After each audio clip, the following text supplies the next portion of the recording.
大前提が変われない人が向いてないですよね。目的とか何のためにこの授業をやるんだとかビジョンとかそういうものっていうのは進化はさせるけれども根本変わっちゃいけないんですよ。みんながって思うような決断をしなきゃいけない時があってバッシングを浴びる時とかもあると思うんですよ。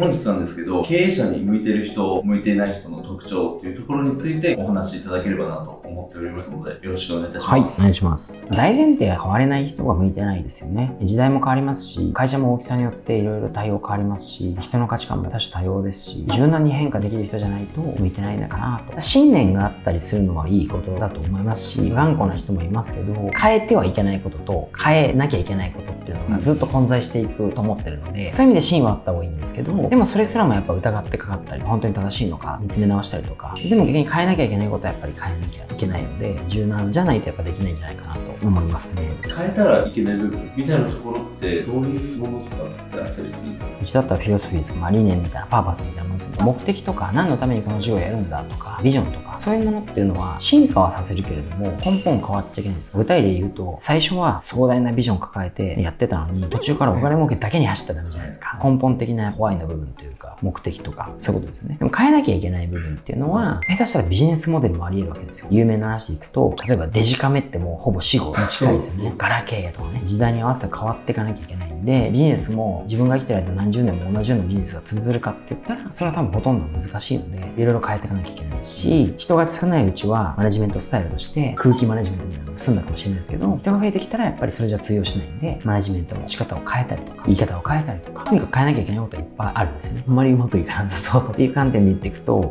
好かれたい人とか、イコール嫌われたくない人とかは向かないと思いますよね。リーダーとかって時にはみんながって思うような決断をしなきゃいけない時があってバッシングを浴びる時とかもあると思うんですよ。例えば方針をものすごく変える時とか、仮に僕がね例えば創業からデジカメずっと作ってきたと、でももう市場が衰退してるしこの先未来が絶対に終わるから事業をピボットしなきゃいけない。でこういう時に従業員が見えてる世界デジカメまだ売れてる部分あるじゃん。でも経営者先見てるんで今変えないと手遅れになるみたいなね。でも従業員まだそのやばい実感してないわけですよ。その時にでも社長がもうやばいと思ってピボットだってデジカメ事業を縮小するとかって言うとみんな反対するんですよ。大体俺はデジカメしか作ってきてないんだ、なんなんだあの社長は創業から俺はデジカメやってきたのにその創業の事業を捨てるなんてとかって始まっちゃうわけですよ。でもその時は会社の未来を考えてピボットしなきゃいけないじゃないですか。でも従業員が変えなきゃやばいよねっていうところを待ってたらもうやばいんですよ。もう潰れるしかないからなんですよ。そういうような究極な判断とかですけど、こういうことがちょこちょこあるわけですね。ちっちゃいことから採算部署を潰してとか人を移動させてとか育成のために苦手そうな人をこう配置してとか、その時にいちいち従業員に嫌われたくない、好かれなきゃ俺はいけないんだっていう意識が先に来ちゃったらビジネスとしての判断はその目の前の人だけにとどまらず会社のより多くの人に損害を与えてしまうんで、だからノーと言われようと嫌われようとも会社の未来として正しい判断をしていかなきゃいけない場面っていうのがちょいちょいあるので、嫌われたくないっていう人は向いてないと思いますね。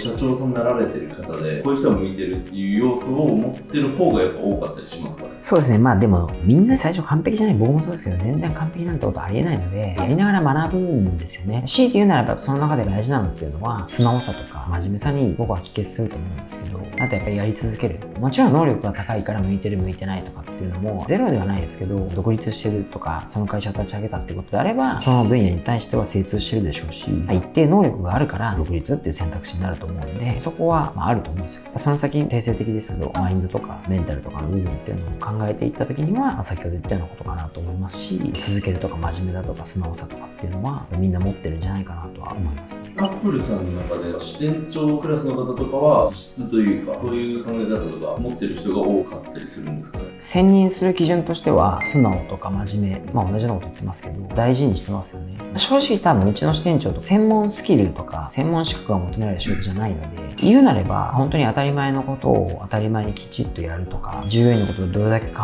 えて接することができるかとか、業務的なことはやっぱりやっていれば真面目に勉強していれば学べるので、引っ越しってそもそも多分そういう仕事だと思うんですよ。言い方悪く言えば物を持つんなんで五体満足な体さえあれば誰でもできると。入り口は広いです。でもやっぱりその中で活躍できる人って当たり前のこととか小さいことをバカにせずコツコツとやれて、早く終わる技術とかちゃんと安全に運ぶ技術ってやってれば身についていくんで、素直、真面目で続けられる人が、結果やっぱ現場としても優秀なやつに育ってるっていう感じなんですよね。よく会社でも言うんですけど、入り口は広いから誰でもできる。一見誰でもできるかもしれないけど、誰でもできる仕事の方が奥が深いですよ。例えば専門資格がいるお医者さんとか弁護士とかって、そもそも入り口が狭いんで、それまでに選別ある程度されて、そこからは逆に言うと、慣れる人は少ないですけど、それはそれだけの門をくぐり抜けてきたから優秀ですよね。でもうちは間口が広い業種で、一見誰でもできるけど、突き詰めたら逆に言うと奥が深いんだと、そう思います。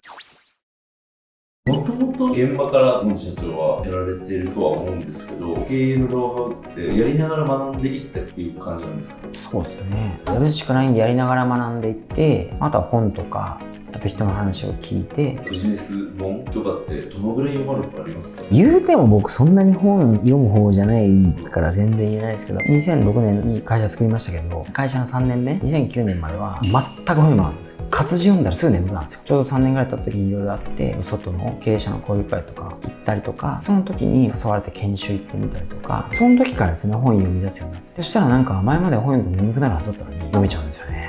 それは会社でちょっと問題があったりとか、いろいろ壁に当たったからと思うんですけど、最初は経営者の本を読むことが多かったんですよ。思考とか、物の見方とか、有名どころで言うと稲森さんとか、松下幸之助とか、ユニクロの柳井さんとか、ザ経営者みたいな人の本を読んで、思考ですかね、一番は。それが一周自分の中でした後に、次に読み出したのは、コンサルファーム系の本だったんですね。ロジカルシンキング的なとか、マッキンゼーとかボスコーンとかいた人が書いた本を結構読んでいて、またそれが一緒すると、次はホスピタリティ系、リッツ・カールトンだとか、スタバとか、星野リゾートだとか、みたいなホスピタリティとかサービス業系のそういう本を一周して、次はマーケティングとか、組織論とか、そういうちょっと具体というか、機能別みたいなところの本を読んで、ぐらいで一周しましたかね。本もそうですけど、同じ経営者から学ぶこととか、そういうことにもウェイトがちょっと置いたりするので、今は本よりも学ぶべきことがちょっと外にあるんで、少しやってるとかな、そういうことかなとは思いますけど。情報をインプットし続けないと経営者に向いてないというか。一つはやっぱり単純に将来どこまでやりたいかによると思うんですけど、それなりにやりたかったりとかしたら、ある程度経済の状況とかは細かく知る必要は僕の場合業種的にないかもしれないですけど、大体の動向は掴んでおきたいじゃないですか。そういった意味で最低限見なきゃいけないのと、あとは新しいことの刺激みたいなのが一定やっぱり増えとかないといけないと思うんですよ。硬直化しちゃうというか。どうアウトプットしていくのか、意識的に心がけているところとかってあったりするんですか？インプットしても結局それをアウトプット、例えば具体例で言うと言うとか行動するとか言動を変える行動を変えるとかしないと意味がないじゃないですか。なので言動もそうですけど行動はしないといけないっていうのはいつも頭にありますよね。振り返ってみてあんまりうまくいってない時はアウトプットやっぱしてないといけないですよね。変えることとかもやっぱ多くありますけど、変えようとするとやっぱり結構大変なの。だから変え続けてないとそこに体制が良くなっちゃって変えれない文化になっちゃうとか、ずっと変えてないとやっぱり変わることに抵抗が大きくなる文化になっちゃうとか、自然の摂理でやっぱりそういうのを感じますからね。やっぱり進化し続けられる人、変われる人という前提で、素直にやり続けられる人ですかね。あと一つ付け加えるとしたら目的とかビジョンとかやっぱりちゃんと持てる人ですよね。